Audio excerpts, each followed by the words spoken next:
જીવ બહુ ભાગ્યશાળી છે. પરમાત્માની કૃપાથી આજે આપણને આ લાવો પ્રાપ્ત થયો છે.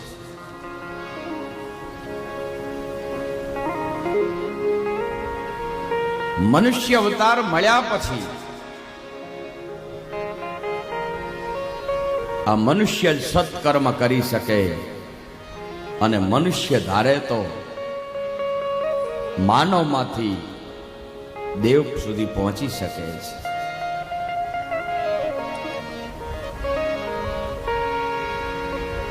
ભગવાને આ મનુષ્ય જન્મ આપ્યો છે ભગવાનને પ્રાપ્ત કરવા માટે.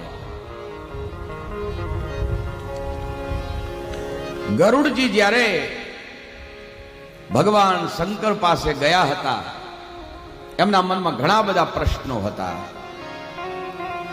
એ પ્રશ્નનું સમાધાન લેવા માટે ભગવાન શંકર પાસે ગયા, પણ શંકર એમને રસ્તામાં મળ્યા. કૈલાસ જતા હતા તો મહાદેવજી રસ્તામાં મળ્યા. ગરુડજીએ બે હાથ જોડી અને કહ્યું કે પ્રભુ, મારા મનમાં ઘણી બધી શંકા છે, શંકાનું સમાધાન કરવા હું તમારે ત્યાં આવતો હતો, પણ પ્રભુ તમે મને રસ્તામાં મળ્યા. એટલે ભગવાન શંકરે કહ્યું, ગરુડ,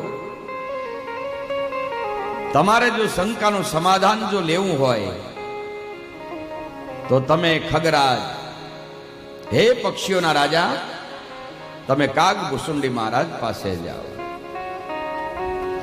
કાગડાનું શરીર છે, પણ ભગવાનની કૃપાથી નિજ ઈચ્છા, જ્યારે એમની ઈચ્છા હોય ત્યારે જ એ મરી શકે એવા જીવાત્મા, એવા સંત પાસે હું તમને મોકલું છું. પણ ગરુડ, તમે પક્ષીઓના રાજા છો એટલે તમને એવું અભિમાન ન હોવું જોઈએ કે હું બધા પક્ષીઓનો રાજા છું ને કાગડાની પાસે કથા સાંભળો. એટલે તમારામાં જે તમારી જાતનો અહંકાર છે એને પડતો મૂકી અને જો તમે જશો તો તમને જ્ઞાન પ્રાપ્ત થશે. એટલે કાગભૂસુંડી મહારાજ કથાનો આરંભ કરે છે. કથા આરંભ કરે સૌ કાગા.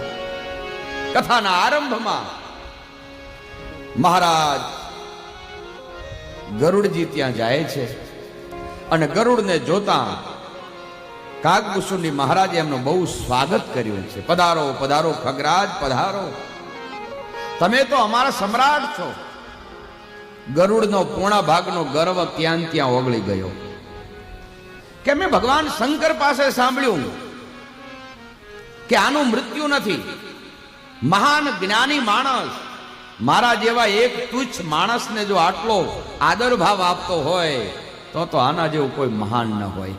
અને વાતે સાચી મારા બાપ, તુચ્છ માણસને જ્યારે આપણે આપણા કરતા વધારે માન આપીએ ને ત્યારે આપણી જાતનો અહંકાર દૂર થાય છે. આ જગતમાં કોઈ ઊંચ અને કોઈ નીચ નથી, સૌ સરખા છે. ગરુડે ભગવાન કાગભૂસુંડી મહારાજને પ્રશ્ન પૂછ્યો કે મહારાજ, ઉત્તમમાં ઉત્તમ દેહ કોનો? ઉત્તમમાં ઉત્તમ દેહ કોનો? એ સમયે કાગભૂસુંડી મહારાજ ગરુડને એમ કહે કે ગરુડ, ઉત્તમમાં ઉત્તમ દેહ તમારે જો સાંભળવો હોય તો હું તમને સંભળાવું. શું મહારાજ? અને રામાયણમાં લખ્યું, નર સમાન નહીં કવન ઉદેહી, અન તન બીનુ વૈદ ભજન નહીં બની. હે ગરુડ, મનુષ્યના દેહ જેવા જગતમાં કોઈ દેહ નથી. વિચાર કરો, પ્રશ્ન પૂછનારો પક્ષી છે અને જવાબ આપનારો પક્ષી છે. નહીં તો મોટા ભાગે દરેક કોમવાળા પોતાની જ્ઞાતિના માણસનું વખાણ કરે, પોતાની જાતનું, પોતાની જ્ઞાતિનું વખાણ કરે કે અમારા જેવું તો આ જગતમાં કોઈ ઊંચું નથી. પણ પ્રશ્ન પૂછનાર પક્ષી અને જવાબ આપનાર પક્ષી, એમ ન કહ્યું કે પક્ષીનો દેહ ઉત્તમ છે, એણે એમ કહ્યું કે મનુષ્યના દેહ જેવા જગતમાં કોઈ દેહ નથી. અને મનુષ્ય દેહ ધારે તો એને નરકના દરવાજે મૂકી શકે અને ધારે તો સ્વર્ગના દરવાજે એ મૂકી શકે. સ્વર્ગ નરગ અપ બરગ નિસેની. સ્વર્ગ અને નરકની આ નિસરણી છે આ દેહ. આ માણસ જો ધારે તો આને નરકના દરવાજે મોકલી શકે અને ધારે તો સ્વર્ગના દરવાજે. આ દાદરો નથી, આ નિસરણી છે. અને નિસરણીને માણસને ગમે ખૂણે લઈ જવી હોય તો એ ફરી શકે. એમાં મનુષ્ય દેહ માણસ ધારે તો એને નરકમાં લઈ જઈ શકે અને ધારે તો સ્વર્ગમાં લઈ જઈ શકે. વિચાર કરવાનો છે આપણે કે આપણી જાતને. અને એટલે વારંવાર હું કહું છું કે ભગવાને તમારા ઉપર બહુ કરુણા કરી છે. કારણ આ જીવ લક્ષ 84 યોનિમાં ભટકે છે અને 84 લક્ષ યોનિમાં ભટકતા ભટકતા ભટકતા અંતે છેલ્લે એને મનુષ્યનો જન્મ મળે છે. અને મનુષ્યનો જન્મ મળ્યા પછી એને જો વેડફી નાખશું ને વાલા, તો પછી આપણે એના 84 લાખ યોનિમાં આપણે ભટકતા રહીશું. અને ગમે એવો માણસ એક વખત જો પાપનો પસ્તાવો કરે તો એના બધા પાપો ખતમ થઈ જાય.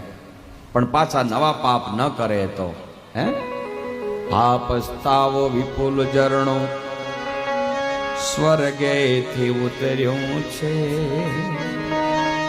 હે પાપી એમાં ડૂબકી દઈ અને પુનસાળી બને છે. પણ એક વખત આત્મ સ્વીકાર કોઈ સદગુરુ મળી જાય, અરે કોઈ આવા સત્ય સનાતન ધર્મના જો કોઈ મહાન પુરુષ મળી જાય તો એની આગળ તમે તમારા પાપને તમે ખુલ્લા કરી નાખો, પુણ્યને તમે ગુપ્ત રાખો. જેટલા પુણ્ય કરો છો એ પુણ્યને તમે ગુપ્ત રાખો અને પાપને આ જગતમાં જાહેર કરો. જાઓ, તમારો બેડો પાર થઈ જાય. પણ આપણે શું કરીએ? પુણ્યને જાહેર કરીએ. મેં મારા બાપાના નામથી આ પરબ બંધાવી છે, મેં ફલાણા તરફથી આમ કર્યું છે. આપણે તકતીઓ મરાવીએ, જાહેરાતો કરીએ, પણ કોઈ દિવસ આપણે એમ નથી કહેતા કે મેં આટલા પાપ કર્યા છે.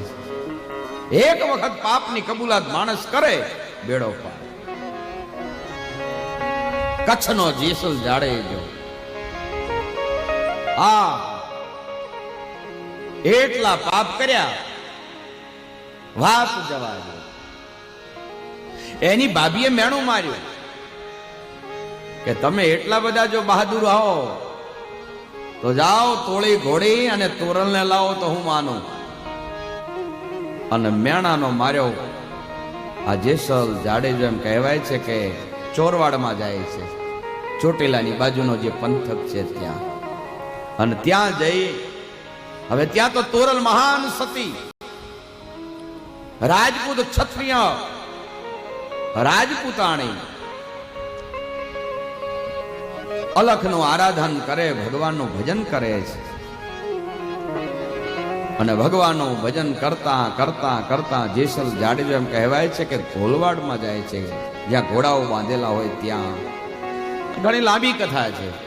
પણ અંતે તોરલને જ્યારે લઈ અને જેસલ જાડેજો સાગર નદીના કિનારે, દરિયાના કિનારે આવે છે, એને કચ્છમાં આવવું છે. અને એ સમયે વરસાદનો સમય, વાવાઝોડો, વરસાદ ચાલુ. થોડો વરસાદ બંધ થયો એટલે નાવિકે એક નાવડી તૈયાર કરી બધા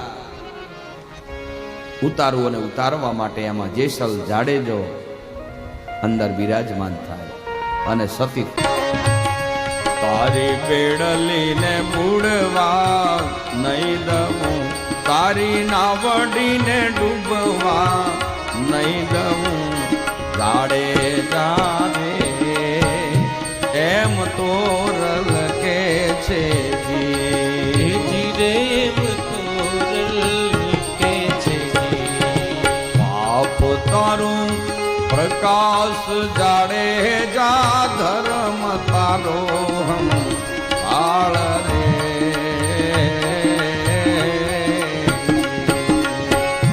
તારી નાવડીને ડૂબવા નહીં દઉં, તારી બેડલીને બુડવા નહીં દઉં જાડે જારે એમ તોરલ કે છે પાપ તારું પ્રકાશ જાડે જા ધર્મ તારો સંભાળ રે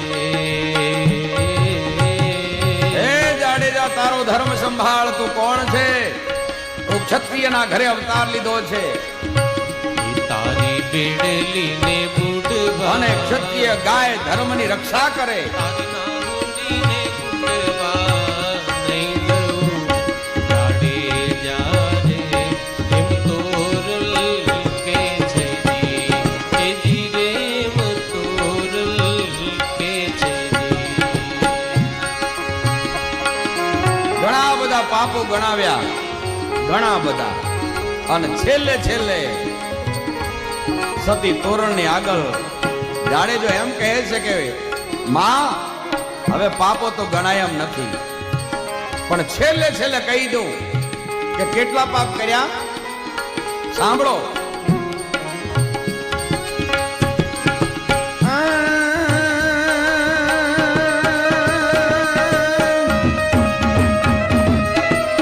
જેટલા મથેટાના વાળ સતી રાણી, જેટલા મથેટાના વાળ રે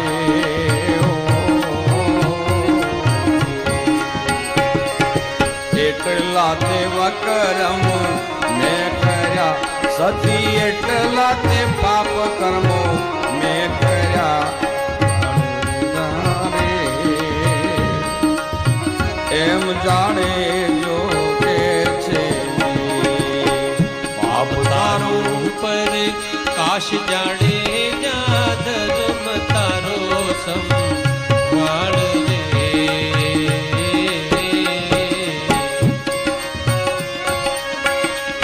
તારી બેડલી ને બુડવા નહીં દઉં તારી નાવડી ને બુડવા નહીં દઉં જાડે જા રે એમ તોરલ કે છે એ જીરે એમ તોરલ કે છે એ જીરે એમ તોરલ કે છે. જ્યાં જેસલ જાડેજાએ પાપને પ્રકાશ્યા ત્યાં તો બેડલી બચી ગઈ. એ માણસ પાપને જો પ્રકાશે તો પુણ્યશાળી બને છે, અને પછી તો સરસ મજાની સુખદેવજી મહારાજ રાજા